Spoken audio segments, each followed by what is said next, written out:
Hi everyone. Hey. Welcome back to another episode of The Rising's Grown Together with me, Billy. And me, Charlotte. So, first week of Jan. Yay! I nearly said first week back then, but it's not week back. I've had 2 days back at work, and the kids have had 3 days back at school. Yeah. Quite nice, actually. Just nice. It's only just getting into a routine. Yeah. People are January, Christmas is over, like all the new year, new me shit. Yeah. But actually, I've really eased into it slowly. I have too. Because like I say, I've had days back at work, but then bank holidays with the Spanish Christmas and the kids have only just gone back. Hayden's not going back to nursery till Monday. Yeah. So it's like, that in-between we're bit starting, still. but we're not like full throttle yet. Yeah. You know, kind of back at work, but we still don't really know what day of the week it is. And but it's nice because it after, I feel like it's like one of the longest holidays as well for us as parents is Christmas time. Because I know some for us. But actually a full block of time off usually is the Christmas period for everyone at the same time. Do you know what I mean? Yeah. So it does feel nice that we're not like going full throttle. Although I did feel like I didn't really get started to even like warm up a bit. You know what I mean? Yeah. But that's just because of the New Year stuff, too. like we were saying, like when you put that pressure on you to start the new year on the 1st with all these, resolutions and exactly. Don't do's, basically. Whereas I feel like I haven't really done that, and I haven't done any of the don't do's. I've done a few things that I want to do rather than stop doing something. Yeah. Even Liam come back from the shops this morning, was like, I got you some coffee pods and some shandies. And I was like, I was actually going to try and go no caffeine and no alcohol. And he was like, oh, well, you didn't tell me. I was like, no, I didn't. It's fine. So I'm probably not going to do that. Thought about it. I thought about it and never said it. It's only because I haven't fancied coffee for a couple of weeks. I actually haven't had one. Yeah. So then I was like, I might do it. But then now I've got coffee now pods. They're there. It's fine. Yeah. I'm a bit more because I'm, like no one's telling me to. No one's telling me to at all. But I feel because it's a bit like that, I'm a bit more like, well, I don't want to. Yeah. Thanks. I'll do it when I want to. Don't like being told. I feel a bit like that. I don't even know why, because nobody's even telling me to. It's the pressure of just the new year, isn't it? Like, so you look forward to it for things because it does give you that kind of kick up the arse and that like fresh start. Feel like I can start something psychologically. I feel more prepared to like start. But like you say, when it's too much all at once, it's too much. But I feel like for me, we've moved into the new studio. Yeah. Hayden's moved into his bedroom. I've decluttered the house a lot. Yeah. Like, I just feel really... And that's made you feel good, though. Yeah. Do you know what I'm saying? It hasn't like made you feel no different or shit. It's actually going, do you know what? Yeah.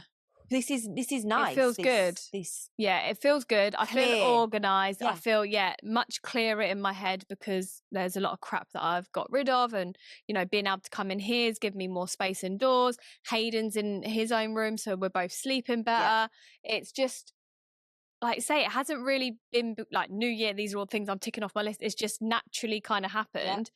Yeah. And there's been days where I've, been clearing and sorting and organising and cleaning all day. And then there's been days where I've absolutely binged a new show in 2 days and watched episodes in bed. Yeah. So it's like I've had a really nice balance. Do you know what I mean? That is such a good balance. That's exactly what you need. And that's exactly where I'm trying to find again, because I've obviously like you say, you've started it. And at the minute today we were going to meet up earlier, weren't we? And I was like, right, it's fine. I can still come. However, I am head deep right now in something. So I would prefer just to carry that on because I'm in that when kind you're of in momentum. The head, but it's fine if not. I love that feeling though. Like when you put something off for ages and then you start it and it's like, I'm in it. Like, well, what happened was, Mitch from halfway through, you're like, oh, why did I start? I've lost my feeling. This is what happened. What happened was, I did get quite a bit done, but when Mitch got home later on, he did say to me, he was like, so I was like, oh yeah, I did this. He goes, yeah. And you went here, and then you went there, and then you went there. So he could obviously see me where I've started something and gone on to something else, passing it, doing this, doing that. Do you know what I mean? That sort of thing, because there was just so much. Don't get me wrong, I've cleared my Christmas stuff. So the house feels a lot clearer in that respect. But no, we'll get there. It's definitely been a nice start. Yeah. And then I'm ready for Monday, which is, again, a weird thing because it doesn't have to be that, but it's this psychological No, but I feel like that because, like I say, Hayden's been at home. So even though I've been back at work, Casey's been back at school, Hayden's still in the house. So it's like, yeah, we're kind of making some routines, but we're not fully back to full to it throttle. yet. And I feel like Monday's going to be a good week. Yeah, I'm excited. I'm more excited for work for me. I'm really excited to just get back into my work, put my head into my work a bit more, and focus on that side, because everything else is all right. Not that my work isn't all right, but I feel like I've just kind of pushed it to the side. So I'm excited. I'm excited to just. I love my job. So to put a bit more, same. I feel like effort into it. I'm excited when I'm doing it. Like I say, I'm doing it the best that I can, but. Yeah, when you just feel like I've got so many things on all at once, like work, even though I'm there and I'm doing it, is probably getting not the best of me, because I'm just thinking wasn't of priority at that point. Yeah. And although everything was okay, there's always some ideas that I want to do, and Well, that's it, isn't it? It's like doing the job, but then bring in like new ideas and new ways and things like that. But yeah, I feel like that. And the role that I'm in now does need a lot of creativity and like creating content and like topics and what we're going to cover. And we've got Spain and Portugal team training in February, so I've got to create that because we've got an office opening and we're all getting together. So yeah, I've actually got a lot on, to be fair. I was had a meeting with my boss the other day and we were going through some stuff and I was like, okay, and then I was thinking, right, all this at work and then all this that's going on at home, because Liam's got his op in a week and a half. Then I found out yesterday my dad's having a hip replacement in February as well, so he's going to be here and he's going to be out of action. So yeah, it's like loads going so on. It's probably good that we're not going in full throttle, because this is it.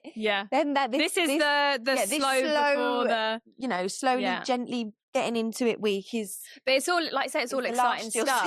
Yeah, it's all exciting stuff because, like I say, we've got a new office opening. I love doing the team trainings when we all get together, and then I need to go to Portugal. I need to go to Mallorca. I've got my friend who just had a baby. Who's going to be hopefully in Barcelona around March, April. So hopefully I'll go up to see her. There's just loads of exciting things to do. But like you say, when you're like trying to line it up, is that right? So I've got, that then. Yeah. So our first day back of, work, school and everything was also the first day back for all of Hobbies for us. So it was one of our busiest days. So I feel like, we've done that day. Yeah. And then we kind of slowed down again, because now we've got the weekend and less Hobbies towards the end of the week. So yeah, I know I'm gonna hit and it's gonna be like, right, let's go. Yeah, Kaysen went to his first art class on Wednesday, so that was something that Santa brought him, and he enjoyed it. He absolutely loved it. Oh, good. So yeah, he's back up to 3 hobbies now. It's only one day each of it, so it's different. So he's got art class, he's got technology class, and then he's got drama. So like I say, it's all back this week. So he's done them too. He's got drama starting on Saturday. So yeah. It's nice to feel like, when the kids have been off and you just like the rules are laxed and, like they got all their new stuff and you've just kind of, with what it's all about. Let them do whatever. But now it's about, right, okay. Now I feel like less guilty, like, and stimulation, good routines. Get up and get out. Using your brain. Fresh air. All the things that you've not really done for the last couple of weeks. That's being a bit harsh. Like I say, we have done a lot, even on the breaks and stuff. Yeah, and very rare. Always do. We've had a couple PJ days and stuff, but not for 2-3 weeks straight. We went to Madrid. You went to Madrid, yeah. I forgot about that, actually. Yeah, how was that? How quick, just there. Yeah, it was really good. That was quite a last minute. It was, yeah. And we really enjoyed it. We didn't stay, before we stayed a bit closer, didn't we? To like this, a bit closer. And then we got on the train and whatever. But we were right out, like about 50 minutes away from the centre. We stayed in like a campsite in a cabin and whatever, and it was brilliant. The kids absolutely loved it. But our main reason was going there was to go to this world that's called Micropolics. It's very similar to something that I think they've got in London called like Kidzania or something. But basically they've got it in Dubai as well. Oh, there you go. So this place called Micropolics, anyway, it's like a world of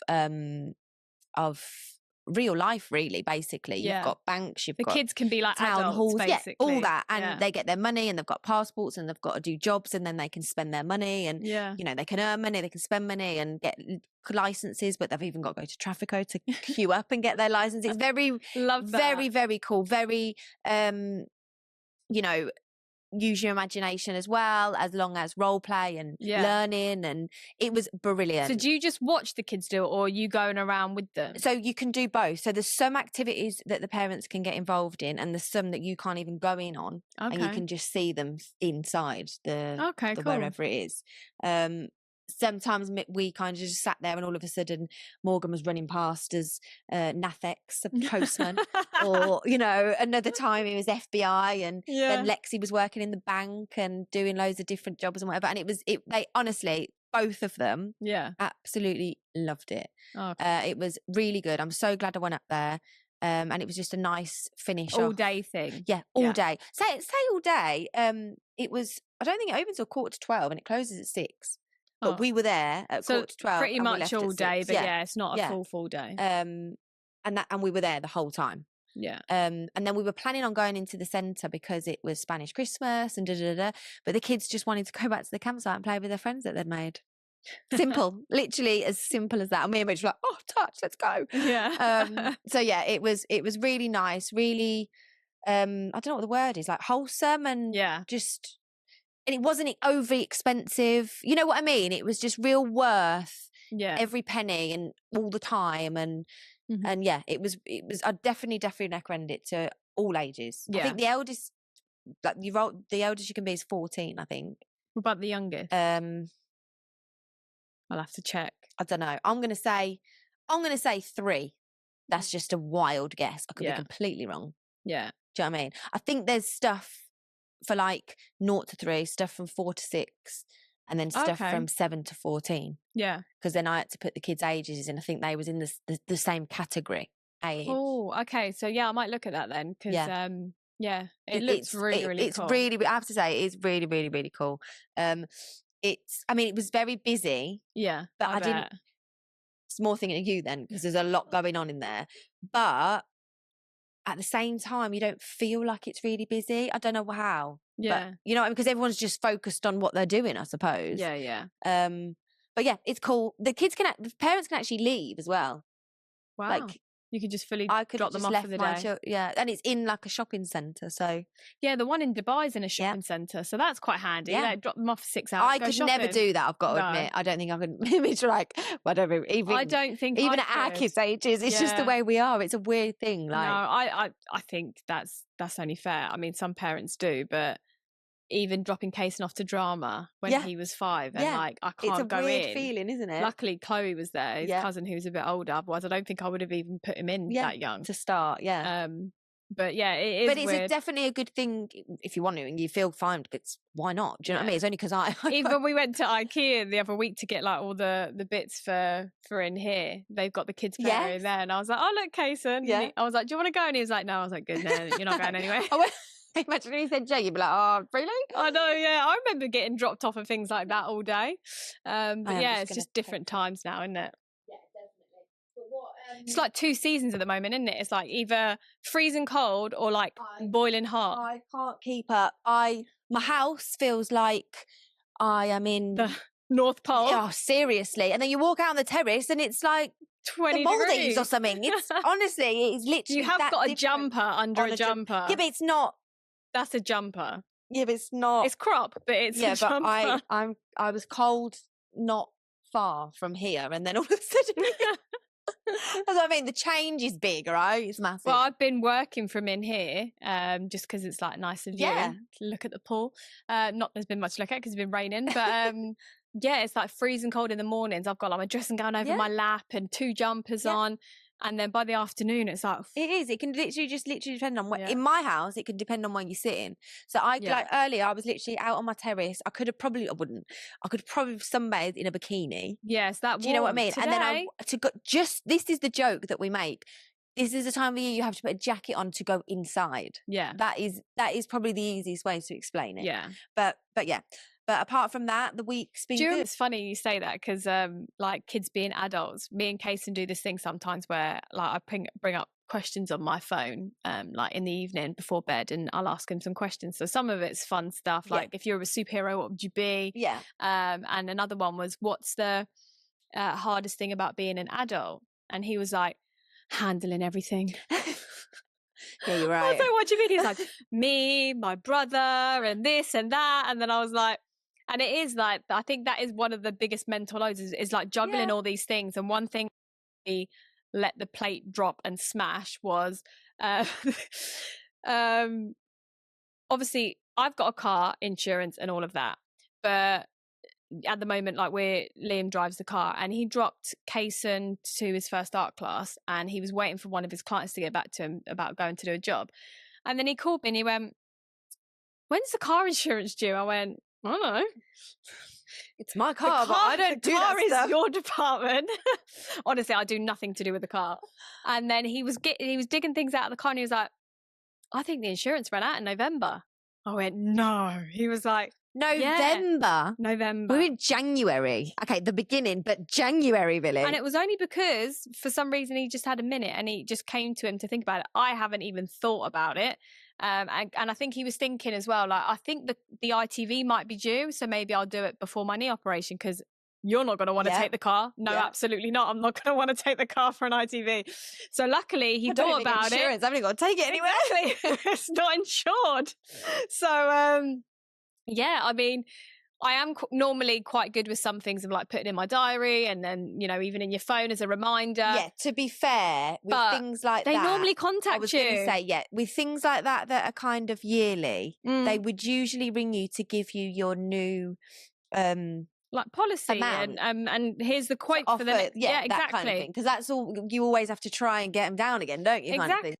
Like we've got life insurance, you know, I've got, you know, other insurances and all these things. And they usually message you, got money in your bank because it's coming out. Yeah, exactly. Warn you that this is coming out. So, and I obviously didn't realise. Do you know what? That's really, I'm sure that they have to be.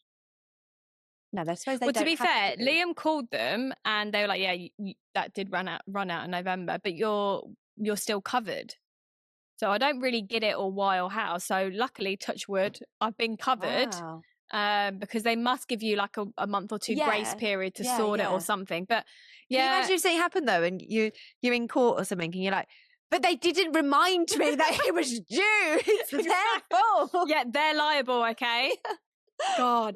Now I remember even with our old house, we had a leak, and anytime we've ever had house problems, we've always had insurance, but I just never called the insurance because you just always hear like it just takes forever. They never bother paying anything, and it's just a waste of time. It's more ag, isn't it? It's more ag, yeah. I mean, Liam's mum and dad go up what you're paying. I know Liam's mum and dad have managed to do things, but like it's constant, and I just haven't got time for it. Like, take for a couple of £100, like just spend it and get it done. So we've never used our insurance all the years we've had it. But I remember a year or two ago, there was a leak that we had, I think, in our apartment in the old house, the one that we rented out. And Liam was like, I'm sick of paying, call the insurance. And I was like, oh, for God's sake, it's just one of them jobs that you just don't want to do. So I ended up calling them, and they were like, yeah, you haven't got insurance. So it's another no insurance story. But this wasn't my fault actually, because we bought the house and took all the bank's insurances when we got the house, when we got the mortgage and everything, which was with Banco Popular, and we never really compared quotes. We literally just let it and just kept to the bank's insurance. Well, the bank got bought over by Santander and everything got shifted over to Santander. But what they basically did without warning me, which I would stay in court again if I ever needed to. They didn't tell me. Is that didn't renew our policy. They just stopped it and didn't start a new one in the changeover with the bank. So that was their fault. It's a presumption, isn't it? I think we just it's when we want it to be renewed, well, they don't renew it, and then when we don't want it to be renewed, they keep taking our money and renewing it. For about 3 years, Liam was like, cancel the house insurance because it's really expensive. Again, it was with the second house that we bought. We took the bank's one for the first year because you have to for their whatever conditions for the mortgage, but it's quite expensive. So after a couple of years, he was like, right, we can get that cheaper. So tell them. So I called 1 year. No, you need to give us 2 months notice, for fuck's sake. Right, okay. So I put it in my calendar for the next year. Then for whatever reason, a whole nother year. A whole nother year. And then I finally did manage to get hold of them and change it. But God, yeah, bloody insurance. It's just a nightmare. So yeah. So check that you actually insured people. Check that check when your ITV runs out and when your insurance runs out. It is something, I'm insured. Are you though? Are you really? But I'd check that one. It's just one of those things. Yeah, put the the renewal dates in your phone as a reminder. But talking about following up on things and checking on things. I went this week for the checkup for the mole that I got removed on my back in October. Yeah. So yeah, what are we now? 3 months later, 4 months later. I didn't see anything in my app or anything like that. So I went to the checkup. But it healed really well, like didn't have any issues. I nearly cancelled actually because it was a waste of time, but I went anyway. And lucky I did because the doctor was like, we did a good thing removing that because that was, we tested it, we've done the biopsy and it was precancerous. So yeah, if you haven't checked your moles or if you've been thinking about a mole that you want to get checked out, don't delay because he actually checked that for me before October. Because it was booked for October. So I think early in the year, he looked at it and he went, there's nothing wrong with it. I was going to say, I thought it wasn't so... Yeah, he looked at it with the special little camera thing and there was a nurse with him and she looked as well. And he was like, absolutely nothing wrong with it. But it is on the big side. So it's getting to a point that, there's... I think in English it might be like A, B, C, D, but in Spanish it's like C, C, C. Or there's a couple of letters, like a little anagram thing that you can use to help you know if there's a problem. Like the size is 1, the diameter is 1. If it's different colors, it's 1. If it's not symmetrical, if the lines aren't smooth but like bobbly, there's a few different things that causes a mole to be concerning. Yeah. So mine was indicators, kind of indicators. Yeah. So mine was getting to the point of the size was an indicator, but he said it's absolutely fine. You can totally leave it. Because when you had it out, I think I'm right with this. You said it was actually deeper. Yeah, my scar was like that long. Sort of first off appeared. Yeah. So I was quite surprised with how big the scar was, but I do remember him saying that it was quite a deep one. But yeah, he was like, no, you can totally leave it if you want, but with it being private, he was like, but if you want it removed, I can remove it. So I was like, well, I know a lot of my family have actually had moles and things removed. Right, so more of a caution. So I was like, prevention. It's difficult to keep an eye of it, and if it gets bigger and stuff like that. So yeah, you don't need it. I don't need it. Take it out. So yeah, lucky I did because it's I can't remember the word, like dysplasmia or some. There's a word that's really heavily linked to turning into cancer. So yeah, just shows them. Check your moles, and also don't always take the doctor's word for it. Well, yeah, because I could have very easily have just left that because he said there's no need to remove it. Well, saying that, things like that, I've had that before with Morgan and his skin when he used to have, and they used to say, oh, it's eczema, and I was like, it's not. I've grew up with eczema as a kid and I grew out of it. So was most of people I know, but this isn't. It was different. Yeah. And just the behaviour and the reaction from some doctors was just so very, and yeah. I remember so clearly once coming out of an appointment and Morgan going, but he didn't even look at me. He didn't even look up and say hello. So how could you even investigate the problem on his skin and diagnose it? So it was like that we had to change a department to a different whole nother area for that dermatology problem.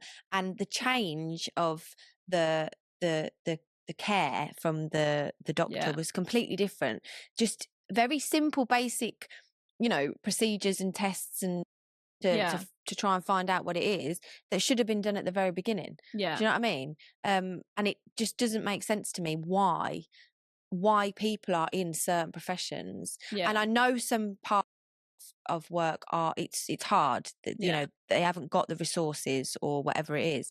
But with some people, they don't even look up and acknowledge a person, let alone a child. Yeah. Do you know what I mean? Or then even really investigates. Is that the criteria that you've got to follow to really say yes or no of a mole or a blah blah blah? Do you know what I mean? Or if you're offering this kind of a treatment, then I expect it to be done the best of the best. If I'm coming in to have this mole checked, I expect it to be, well, if it's definitely not okay, then that's definitely not okay. Not, it comes out, gets tested, and it is. Yeah. Do you know what I mean? And I get it. Something you never know, but for him to make the comment going, yes, it's definitely okay, for them to come back and be tested. Yeah. Do you know what I mean? And it was the same. It's the same with Morgan. He had biopsies and everything, and it come back exactly what I had already investigated because it took so long. Yeah. And everyone thought, oh, I was the crazy mom. Do you know what I mean? Just looking on Google and all this, and it came back exactly what I'd investigated. Ended up he was diagnosed with, and it's a bit like stick with your instinct, really. Yeah. But it reminds me of because recently this story's come out of the Little Mix. Jessie. I was going to say Jessie J. Then it's not, is it? No, it's not. Jessie Little Mix. Jessie Nelson. Yeah. Is it? And she with her twins, basically. So sad. Do you know why? Because it could have been prevented. Yeah, that's a lot. I think that is the hardest thing to settle with, with a very simple solution to that prevention. Do you know what I mean? So basically, I know she had it was a bit hit and miss with her pregnancy anyway. That's something about twins that I never knew, actually. And twins have been everywhere the last year or two. I just, like celebrities, but also a lot of people that have had twins that I don't know what's going on, but there seems to be loads of twins. So something with twins, which I never noticed until she spoke about it, was there's and another celebrity spoke about it actually because she lost one of her twins while she was pregnant. Mission twin syndrome or something like that, where one just disappears. Or one absorbs into the other, or something along those lines. I think that's what Jessie had. I actually don't know what it was. All I know, I actually can't. I know she was in hospital for months being monitored to make sure that both were okay. Again, I don't know what it was for, but I know that a different celebrity had a lot of this other one tests being pregnant with the twins. So it wasn't like I know it's not all just plain sailing being pregnant anyway, but it was like.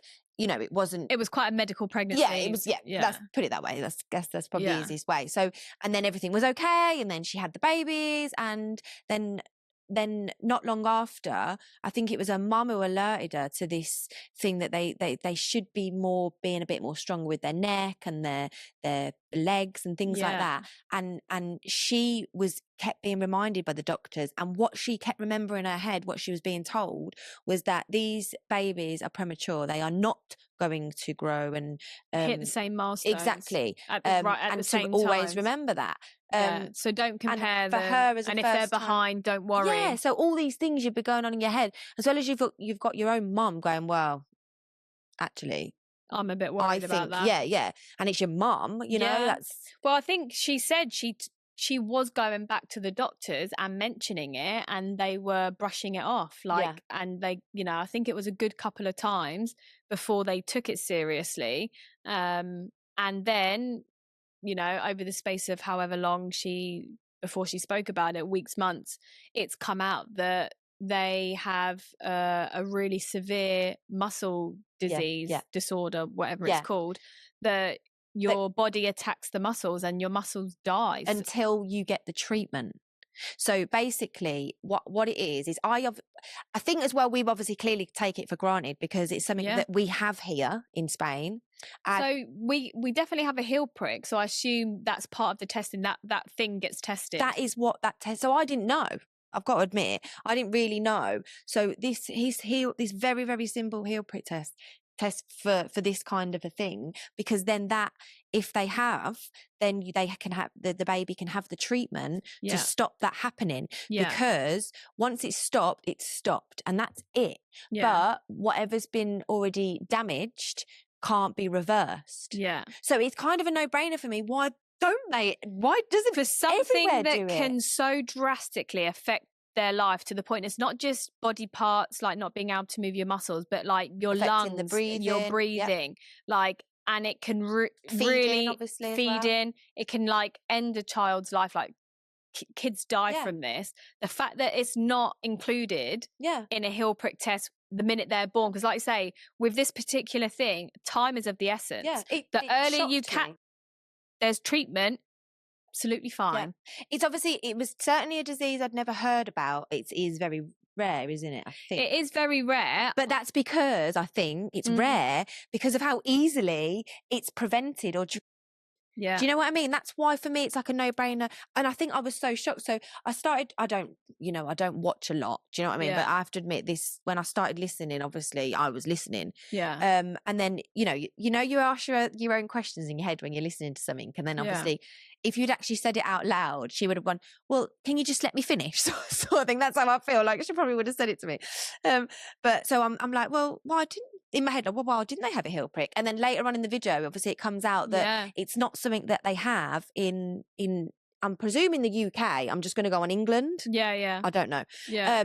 But certainly that definitely we have in the EU and Spain. Yeah. Put it that way. Definitely. Because she's now going to advocate for getting that as a necessity for every child, every birth. But regarding, I don't know why they don't offer it, but let's just say if they even if it is about cutting back, that's something that should not even be a question. No. You know what I mean? It should be a no-brainer of that is the protocol of what happens when a baby is born, like anything else. 100%. That is in it and that is it. When you could then have to live your life in a wheelchair, have to live your life without being able to move certain parts of your body, having breathing difficulties, leading a life where your life expectancy probably is a lot shorter, all because of a quick test with treatment. It's absolutely baffling. And if it is because of price cuts, like you say, it's disgusting. Yeah, I don't know. I honestly don't know. I didn't even know it wasn't a thing. But obviously, again, that's probably because we take it so much for granted. What we do get here, you've got to think, not just that, even generally in the maternity ward, we've all got our private rooms, bathrooms, spare beds, televisions. 3 nights. It's very, it's quite actually. Yeah. You know what I mean? And we really take taking that for the granted. babies every day to the doctor, checking the movements, checking the spine, all these things, the heel prick tests. That sometimes we see it as, oh, it's long, but it's not. Like, oh, you're waking the baby up, but no, thank God that we have all that because like you say, because her babies didn't have that, which would not have happened if she'd given birth in Spain. She said, now I don't get to be their mum. I have to be their nurse, which is so sad because like she said, not only is she having overnight to learn all these things because like her babies were left to the point where she is having to feed them through tubes and all this stuff.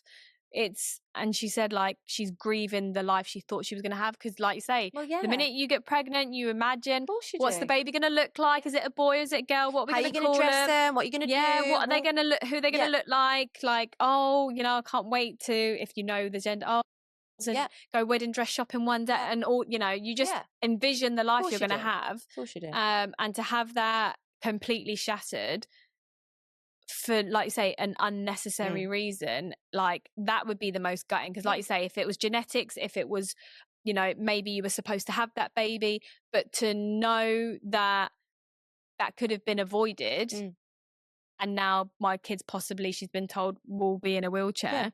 It must be heartbreaking. Yeah, I agree. And it goes again back to the instinct of, just something's not right. Yeah. If it was her or the mom, the nan. Yeah. Do you know what I mean? It's going back to that instinct of no. Yeah. I don't care how early they were born. That ain't right, babe. Do you know what I mean? Go and sort it and go and get them to test and look again and look again, sort of thing. And like say, not always taking the doctor's word for it because there's so many people I've spoke to, like people, like normal people that I know. Yeah. That maybe don't seem right, take them, or even kids, take them to the hospital, like something's not right. Nope, it's a viral infection, whatever it is, it's fine. Yeah. And then send you home, go back, send you home, go back. And then it's like on the third, fourth attempt, it's like, oh no, this is really, really serious. Severe. Quick, this is, could, really affect them, life endangering or whatever. And it's like, if you just take people's word for it, Like it can be life changing, can't it? yeah, You know what I mean? exactly. So I know there are people out there who are very exaggerate and da da da da da, but I think that's very far and few compared to the people who are, you know, yeah, with this instinct of you need to listen to me, I need to be heard, or yeah, do you know what I mean? But then again, I just feel like if you follow the same steps, then it wouldn't matter anyway, would it? Do you get what I mean? If it's the person that's being over the top, or a person that doesn't feel heard, yeah, if you're following the steps that you need to do to make sure, yeah, then it wouldn't. Does that make sense in what I'm trying to say? yeah. You know what I mean? In a probably more blunt way, if you're doing your job properly, then you'd be all That's right. what I mean. Like, whichever doctor you end up sitting Yeah. in front of, whichever person it is, they should follow and treat everybody the same. And like I say, if you are exaggerating hypochondriac, then you'll only go so far. They'll realise, and if it's not, then you know they continue and they help you. But yeah, it's not really so, like, even taking Kaysen for his 2 operations he's had. I never ask questions really. Like, I remember you even saying, like, I've got a list of questions, when I'm going to my medical appointment, and I'm like, I just kind of go along with, It's because when you're in there, I forget, like, you all do. these things. Do you know what I mean? And then when you're sitting and thinking about it away, you kind of ask yourself these questions that you can't answer. So that's usually when I've probably learned that from my mum, to be honest, because when she goes to the doctor, she has to write the list down to know what she's on. But it's true. It's I feel like, especially in them sort of jobs, obviously, well, in anything that anywhere you go with a specialist, no matter if it's medical, if it's not, that person's that specialist. So you trust them in what they're saying. You know what I mean? In that kind of sense, you know? Yeah. Unfortunately, it's not always the case that, whether or not it's just rare, or the fact that they haven't done the 100% things that they should do in that specialist job. It's sad. So if you have that feeling of instinct if something isn't right, I would say stick with your instinct and make yourself be heard. Whatever it is in. Yeah, you definitely I mean? got to advocate for yourself. And if it's something that you struggle with, then have someone with you that can advocate for you. I think I remember seeing someone talk about that, where they were really poorly, and they had to keep having loads of appointments. I think it was that Louise Thompson that was in Made in Chelsea. You won't know. No. You don't know pop culture. Anyway, she was in Made in Chelsea, quite popular. Like, she was with a partner. She met the partner on the show. Then they left the show. Then they had a baby together. Well, she nearly died giving birth through a lot of actual malpractice in the hospital. And it doesn't happen everywhere. This isn't a dig out, because I'm telling you now, there's so much great care we've had. But in the situation, nearly lost her life, really serious, very post-traumatic stress, all of the stuff, really struggled for a number of years. And she spoke about this. I think she even brought a book out and everything.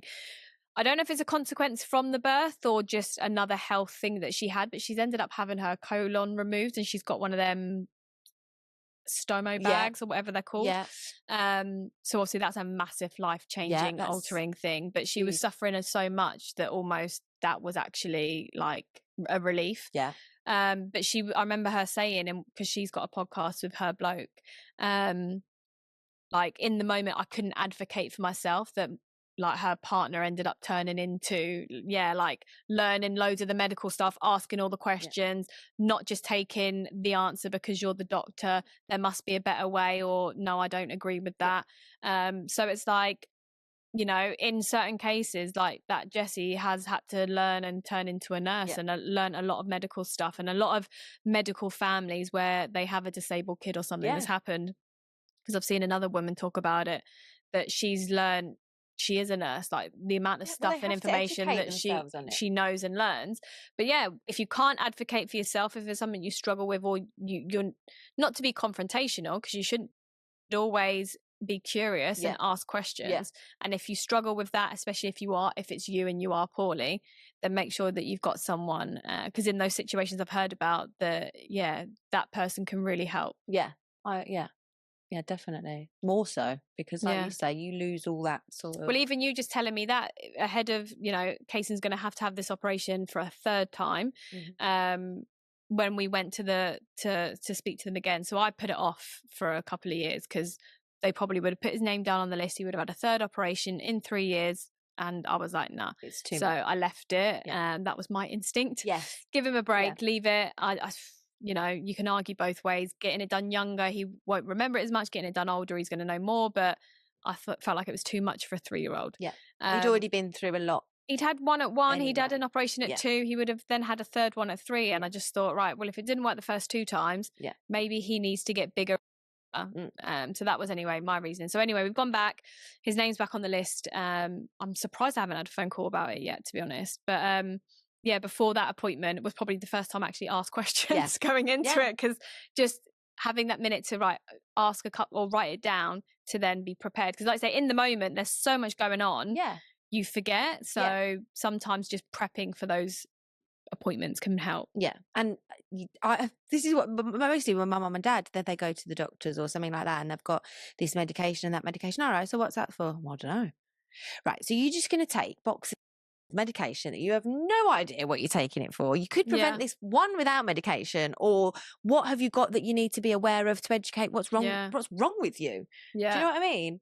Especially when I think just our whole system is right. Okay, try this. Yep, try that. It's like very easy to give prescription medications, and it's not necessarily easier for a doctor, I guess. I get it. I have sometimes to say, you really definitely need medication. Comes back down to resources and time, and I get it. I really, really do get that. Do you know what I mean? But I think you should also take ownership yourself and learn a bit more.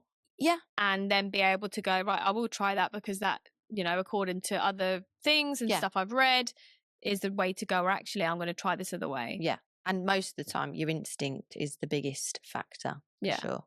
Yeah, like I say, I think that's the takeaway for today, is not just to take people's word for it. And that's in anything, whether it's medical or even if it's like your boss, this is the way we need to do it. I really, really don't think that's the right way. Yeah. Sometimes it is awkward, but you have to speak up. Yeah, definitely. That's a good. I'm surprised you haven't got a little quote for that one, Bill. No, nothing's coming to mind. Oh no, I thought she'd grab one out of the bag. Then Put me on the spot. I'm sorry, but it's true. It is true. No, I think advocate for yourself is the main thing. Yeah. I don't know what that word means, so I'm just going to say Advocate is stick up for yourself. You've just said it like 4 times. I was like, yeah. Advocate is to stick up for something. So if I'm an advocate for this, means that you support that, or advocate for yourself, stick up for yourself. Okay, now I did get it. I knew what you meant. Yeah, I get it what you were saying. But if someone goes, "What does that mean?" I'm like, I was feeling. I knew the concept of what you were trying to say. Yeah. Advocate for yourself. Yes. Right. Well, we'll see you guys next week. Yeah. Adios.